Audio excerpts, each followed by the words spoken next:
Do you have no sense of shame at all? Just what do you think you're doing here, Tony? Huh? What's going on, Valerie? I have no idea why you'd suddenly send me such an aggressive text like that. It's my dad's visitation, right? And the funeral is tomorrow, so I'm not sure what exactly you think is shameless about a son going to his own father's visitation. Oh, sure. Now you're the loyal and devoted son, are you? Maybe you should have shown your father a little more respect when he was alive. You never came around to visit him, so what makes you think you have any right to pretend like you care about him now? Never is a bit strong, though I will admit that I haven't been able to get back home as much as I'd like. I presume you're also aware that I didn't have the best of relationships with my father. Oh yeah, I've heard all about the two of you. I thought so. My relatives were also well aware of the circumstance surrounding my relationship with my father, and for the record, I've met with my father plenty of times over the years.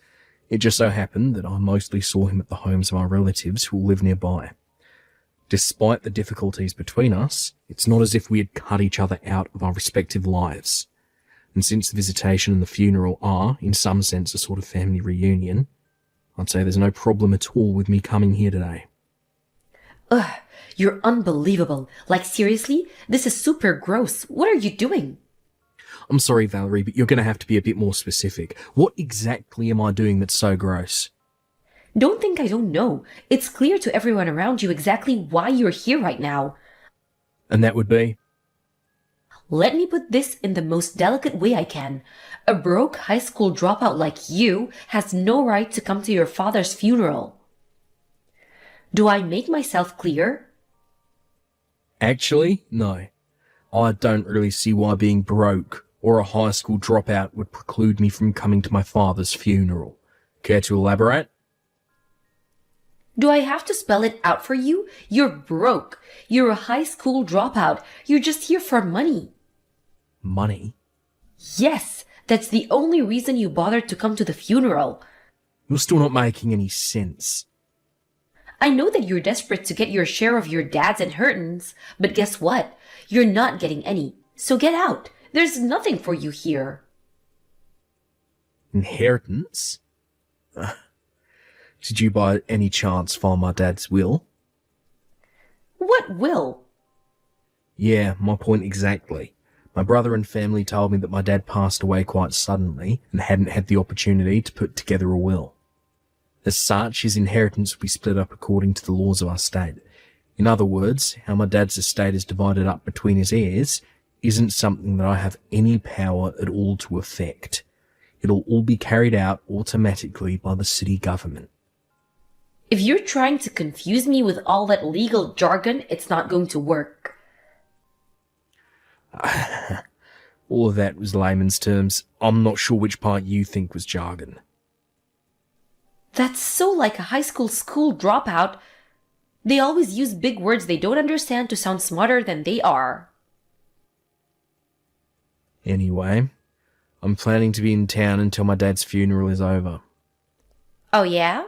I might just have to have a little chat with your brother about this then. By all means, go ahead. I've already talked to him and he said I was welcome to come. Conversely, if I were to be absent from the funeral after coming to the visitation tonight, I think that might disturb several of my relatives who are expecting me to come. Whatever. Fine, but you need to get out of town immediately, after the funeral is over tomorrow, got it?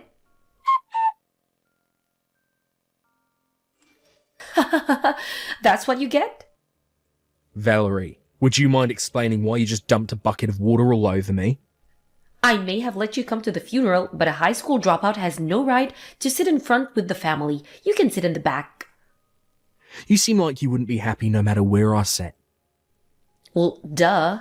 Besides, the visitation is over, and now the funeral is over, so you've got no more reason to stick around. Hurry up and get out of town like I told you to. As you wish. You can take care of things from here. And don't you ever show your face around here again.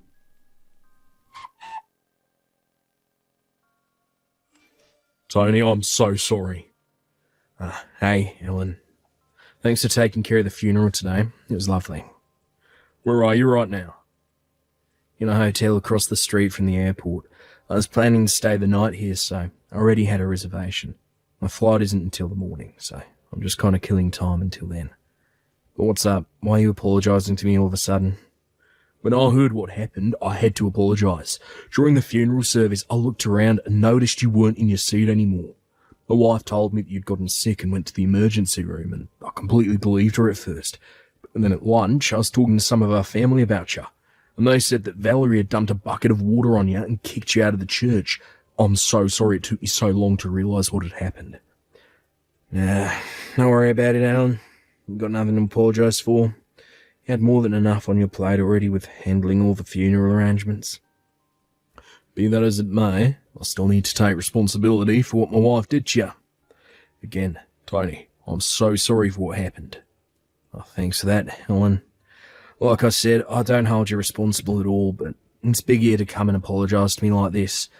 Although I have to say, there's something Valerie said that has me concerned. What did she say? She told me she thought the only reason I came to the funeral was to get my hands on Dad's inheritance. What?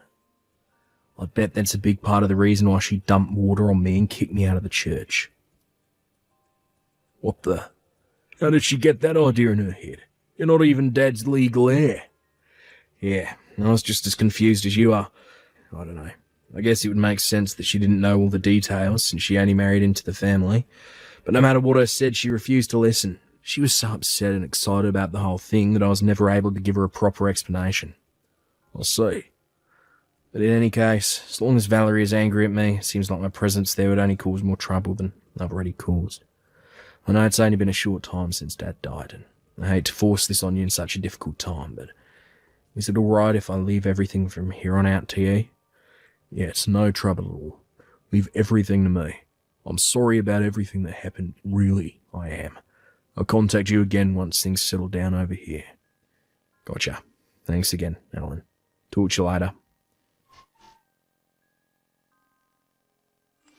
I don't believe you, Tony. What are you doing back in town? I told you to stay away. Not that it's any of your concern, but I was visiting some old friends of mine. Liar! You're still after your dad's inheritance, aren't you? I suppose this has something to do with the fact that there's a meeting with the city about Dad's inheritance today. Obviously. Well, I know you have all sorts of things you'd like to say to me right now, but let me save both of us a lot of time. I'm meeting with my friends, and then immediately heading back home. What? Valerie, I was trying to tell you back at my dad's funeral, but you're under a huge misunderstanding. Regardless of what you may think, I'm not actually one of my dad's legal heirs. Wait, you're not? I think you're aware that while I call Alan my brother, we're technically just stepbrothers, right? Yeah, I knew that. Right. So Alan is our dad's son, and I'm our mum's son. So when our parents married, both of us were already adults and had our own established lives. So since there was no need for financial support, I was never legally adopted by my dad. What this means legally, in the same way my brother wasn't entitled to any of my mum's estate when she passed away a few years ago, I'm not entitled to any of my father's estate right now. We were both fully aware of that from the very beginning. And since I have no rights to receive any of my dad's estate, there's no point in me attending the meeting with the city today. You're not fooling me. You're probably gonna camp out in front of City Hall to beg for money from your brother once the meeting is over. Why would I do a thing like that? I'm not really hurting financially or anything. Liar! I started up a company with a friend of mine 3 years ago. I'm currently serving as vice president of that company. Vice president? Not one to toot my own horn, but our company's doing pretty well. I think it's fair to say that I'm in a pretty high income bracket for people my age. Whoa! That's... really? But how? You dropped out of high school. The only reason you would do that is if you were super dumb. How did someone like you become the vice president of a successful company? I'd say that's a pretty ignorant view of high school dropouts. Excuse me? Sorry, I just got to my friend's house, so I'll be taking my leave here if you don't mind.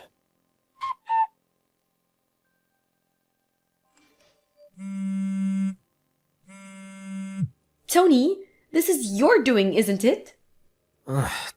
What's the matter, Valerie? Where are you right now? In the airport, about to board my plane. Why? Get back here right now. Hate to disappoint you, but I'm afraid I can't do that. I've got work tomorrow morning. If I miss this flight, I won't be able to get to the office on time. Your job isn't what's important right now. My future is what's important. At this rate, I'm gonna be divorced before I get my share of your dad's estate. Ah, I see. Is that all you have to say? If I'm not mistaken, my brother told you he's going to divorce you right before the meeting with the city started, right? Yes.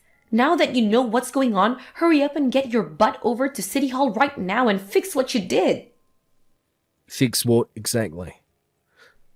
Stop playing innocent. You high school dropouts are all the same. You always use dirty tactics to get what you want. What did you say to my husband?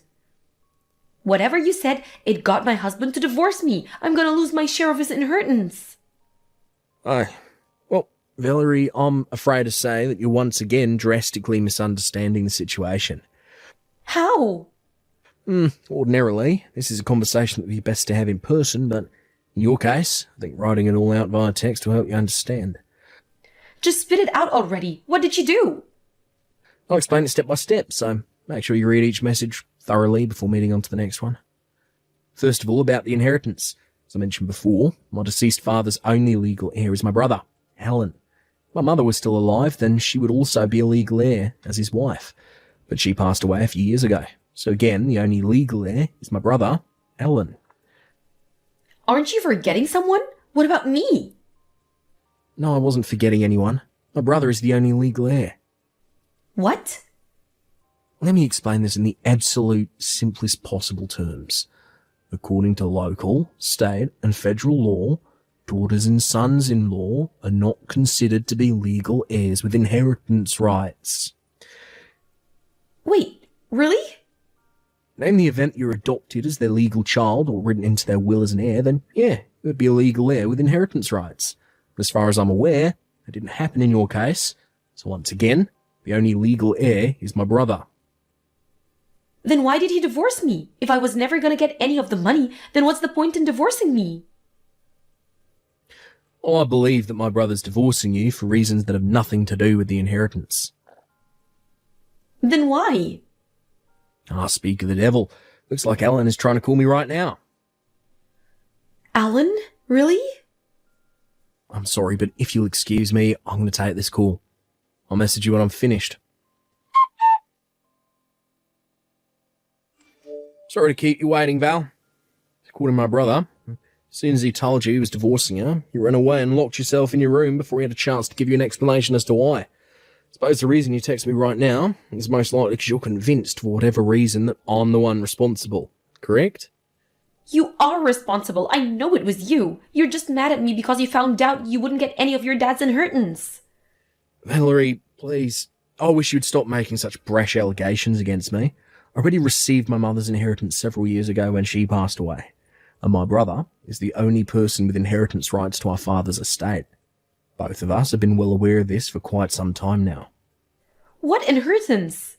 Your mother was so poor you had to drop out of high school to get a job and support her. What inheritance could she have possibly left you? Well, you're correct about one thing.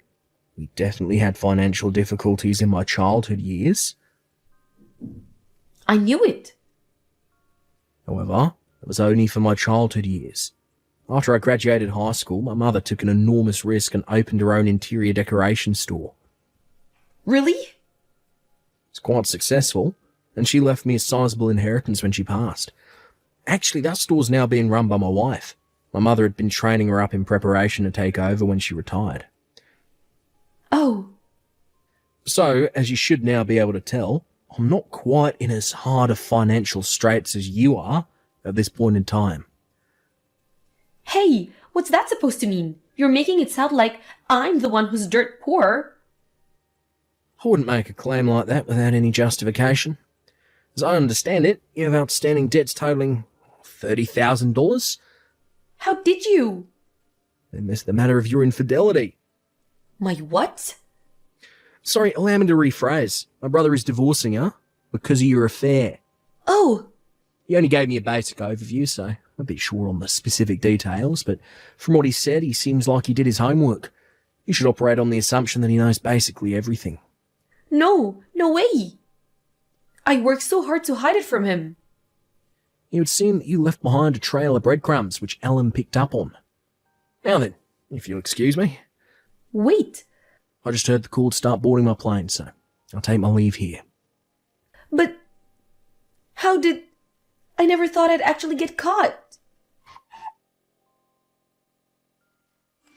Valerie resisted the divorce at first, but she suddenly became much more cooperative right after my brother officially received her father's assets. Come to find out, Valerie was under the false impression that she would be able to receive a share of the inheritance during the divorce proceedings. Her lawyer was burdened with breaking the news to her, but no, assets a spouse receives through inheritance are not subject to property division in the event of a divorce. This came as a terrible shock to Valerie, who had been intending to use that money to finally pay off her debts, as well as soften the blow of my brother's lawsuit against her for infidelity. Faced with this reality, Valerie stormed over to my brother's house and said that she was taking back her consent to the divorce, but it was already too late. The divorce had already been finalised.